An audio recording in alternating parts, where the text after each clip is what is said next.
자, 여기가 치과입니다. 그렇죠? 의자가 보이시나요? 카메라에? 예. 제가 맨날 하는 얘기가 있습니다. 여기 앉으니까 맨날 출근하는 거지. 여기 앉으면 출근 안 한다고요? 치과에 들어가셨다고 한번 가정을 해보시다고요. 무슨 일이 생기는가? 첫 번째는요, 이제 얼마나 아플까? 그 다음번에는요, 돈 얼마나 깨질까? 뭐 이런 생각들이 보통 이 의자에서 있는 것 같아요. 치료받는 과정 중에는 얼굴에 뭘 덮습니다. 구멍을 덮는 거는 여러 가지 이유가 있긴 있다고 해요. 뭐 물 튀는 것도 막고 수술 부위만 이렇게 열어한다는 의미가 있는데 실제적으로는 뭐 그렇게 큰 의미는 없는 것 같고요. 서로 눈이 마주치면 민망하기 때문에. 그래서 외국 같은 경우는 진료 과정에 이런 것들 보라고 눈에다가 이렇게 투명 고글 같은 요거를 씌워주고 진료하는 치과도 제법 있어요. 제가 생각할 때는 덮어놓는 것보다 그게 더 낫지 않나라는 생각도 들어요. 이 볼 수가 없는 과정 중에 내 입에 들어오는 손이 누구 손일까? 이런 생각이 가끔 듭니다. 조금 전까지는 남자 목소리가 들렸는데 이젠 여자 목소리가 들리고, 그럼 이제 일정 부분의 진료 행위하는 과정 중에 손이 바뀌는 일이 좀 생긴다는 거죠. 그걸 우리가 위임이라고 얘기를 합니다. 위임 진료라고 얘기를 하고 있는데, 이 진료 중에 위임 진료는 일단 두 가지로 나눕니다. 적법한 위임과 불법적인 위임이 있습니다. 예, 적법한 위임은 치료의 최종 결과에 영향을 미치지 않는 범위 내에서는 누군가에게, 자격이 있는 사람에게 위임할 수 있다라고 하는 범위예요. 근데 이 범위가 되게 좀 애매해요. 예, 애매하기 때문에 실제적으로 이 위임 진료라고 하는 것들이 불법적인 일들로 변질되는 경우들이 좀 있습니다. 근데 조금 슬픈 게요, 네이버에 가셔서 위임 진료라고 검색을 해보시면 치과가 나와요. 다 치과 얘기입니다. 예, 일단 치과 의사 한 사람으로서 좀 창피하기도 하고 죄송스럽다는 그런 마음도 들고 그렇습니다. 예, 일단 기본적으로는 모든 진료는 치과 의사가 하면 제일 좋습니다. 그런데 치과 의사에게 시간은 한정돼 있고 직원들 월급을 줘야 돼. 임대료를 내야, 장비 산거 리스. 근데 그 비율을 맞추기 위해서 일정 부분의 위임이 필수적일 수밖에 없다. 필수라기보다는 필요 불가결하다. 그래서 앞서 말씀드린 대로 진료의 일정 영역을 요 부분 정도는 위임시켜도 되겠다. 그게 훨씬 더 효율적이겠다. 그 분야에서 진료를 위임받아서 하는 분들의 전문성이 발전되면 훨씬 더 그게 좋을 수 있겠다라고 판단되면 법적으로 그 영역을 지정을 합니다. 예를 들면 정형외과에 너무 아파서 갔는데 이거는 물리치료라는 게 필요할 것 같다. 그럼 이제 물리치료실이라는 데로 갑니다. 그럼 거기서 물리치료사라고 하는 분들이 치료를 해주시죠. 이거는 엄격하게 진료 행위입니다. 재활의학과 같은 데 보면 재활의학과 선생님의 처방이나 지도를 받아서 작업치료사라는 분들이 있어요. 이 작업치료사 분들도 마찬가지로 그 작업치료의 발전 그리고 전문성 이런 것들을 만들어내가는데 직역이 분리되면서 훨씬 더 좋아졌을 거란 말이죠.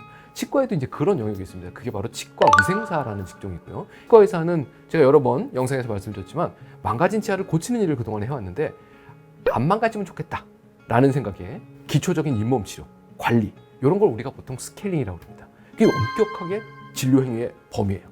그런데 이거는 치과 위생사 선생님들이 해도 된다라고 법적으로 보호를 해주고 있고 그걸 통해서 발전을 시키고자 하고 있는 거죠. 또 다른 거는 예방치과라고 얘기하는 이에다 혼매우는 거. 이제 이런 것들은 범위 내, 적법한 범위 내의 위임 진료라고 볼 수 있습니다. 그 외의 범위들은 실제적으로 되게 어려워요. 근데 이렇게 얘기하다 보면 100% 치과의사가 하면 좋겠죠. 솔직히 말씀드리면 하루에 환자를 몇 명이나 보면 좋겠다 이런 얘기로 이제 발전이 됩니다. 30분에 한 명씩만 보면 좋겠다. 이게 모든 병원에 가시는 분들의 바람인 것 같아요. 근데 우리가 맨날 나오는 게 대학병원 3분 진료, 2분 진료 막 이렇게 나오지 않습니까? 예. 왜 그런 일이 생길까? 가보세요. 빌딩이 이따만큼 커요. 거기에 직원들은 엄청나죠. 사실 이런 것들이 경영과 연관성이 없을 수는 없는 거죠. 그래서 여러 가지의 상황으로 봤을 때 1번으로 봤을 때는 수가의 문제일 수밖에 없어요. 자, 우리 치과는 임플란트가 싸요. 그럼 어떻게 해요? 환자를 많이 봐야 되겠죠. 많이 보려면 어떻게 해요? 그 수술의 요만큼 부분만 의사가 하고 나머지는 전부 다 위임을 해야 되는 겁니다. 여긴 비싸요. 근데 여기는 처음부터 웬만한 부분까지는 거의 다 치과 의사가 직접 해요. 그럼 당연히 치료비가 비싸겠죠. 그래서 옛날에 싼 게 비지떡이라는 말이 있는 거죠. 치료비가 싼 데를 골라가시면 그거에 합당한 대접을 받으실 밖에 없는 거예요. 또 다른 거 하나는요, 이제 제가 하고 있는 이 예방치과라는 일을 하고 있는데 병이 안 생겼어요 아직. 그러면 이분들을 불러다가 이건 먹으면 안 돼요, 이를 이렇게 닦아야 돼요, 이를 깎거나 파거나 금을 집어넣거나 이런 게 아무것도 없죠. 이거에 관련된 비용을 청구하기가 되게 어려운 시스템이에요 지금 현재. 왜냐하면 무언가 실질적인 게 내 입안에 들어가야 치료를 했다라는 인식을 하고 있거든요. 그 제 바람 중에 하나는 한 10년, 20년 지나고 나면 이렇게 의사나 치과 의사가 환자와 이야기하고 그리고 환자의 생활 습관을 개선함으로써 병이 생기지 않도록 도와주는 일, 이런 거에 적정한 수가가 책정되기를 좀 바라고 있는 겁니다. 그리고 사실은 이런 부분에 우리가 낸 보험료들이 좀 투자가 되면 중병으로 갈 확률들을 많이 줄일 수 있겠다라는 생각도 들어요. 근데 이런 부분들은 실제로 지금 말씀드린 위임의 범위 속에 들어가 있습니다. 그 위임 진료라고 하는 부분이 정말로 정확한 위임이 일어나서 환자분들이 건강이 유지되는 쪽으로 이 위임이 일어나면 좋겠다.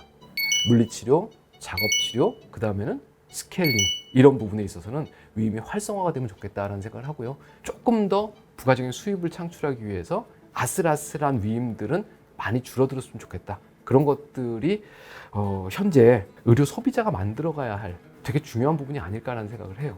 사실 오늘 제가 이 위임 진료나 이런 얘기를 들으면서 되게 걱정을 많이 하고 있어요. 댓글에 되게 무서운 글들이 달릴지도 모르겠다라는 생각을 하면서, 근데 모르겠습니다. 뭐 제 성격상 할 얘기는 해야 되는 성격이기 때문에 댓글이 올라오면 제가 가지고 있는 생각들 충분히 한번 답변 한번 해보겠습니다.